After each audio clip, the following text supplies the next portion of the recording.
তো এইমাত্র মিশো থেকে একটা পার্সেল এলো, তোমাদের দেখাবো বলেই তোমাদের সামনে পার্সেলটা খুলছি। চলো তোমরা দেখতে থাকো, অবশ্যই বুঝতে পারবে। এর আগেও আমি 5টা বিছানার চাদর অর্ডার দিয়েছিলাম, তো 5টার মধ্যে 5টাই লাইট কালার ছিল।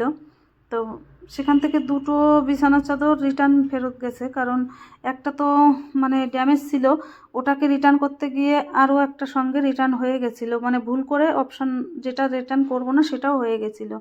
যাই হোক, 5টা লাইট কালারের মধ্যে 4টে তো 3টে আমি পেয়েছিলাম, আর 2টো রিটার্ন চলে গেছিলো। তো ভাবলাম ঠিক আছে, এবার একটু ডিপ কালারের বিছানার চাদর অর্ডার করা যাক।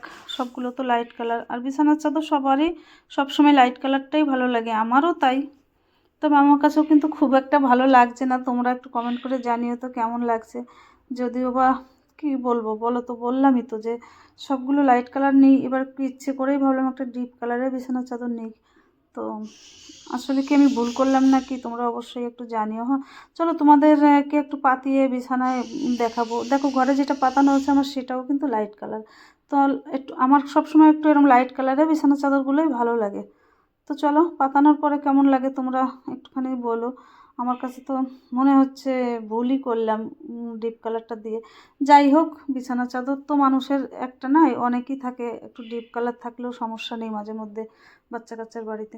তো পুরো বিছানার চাদরটা পাতানোর পরে তোমরাই একটু কমেন্ট করে বলো কেমন হলো, কি ভুল করলাম কি না একটু বলো কমেন্ট করে। দেখো পুরো চাদরটা পাতানোর পরে কেমন লাগছে। কে কোথা থেকে দেখছো ভিডিওটা কমেন্ট করে জানিও।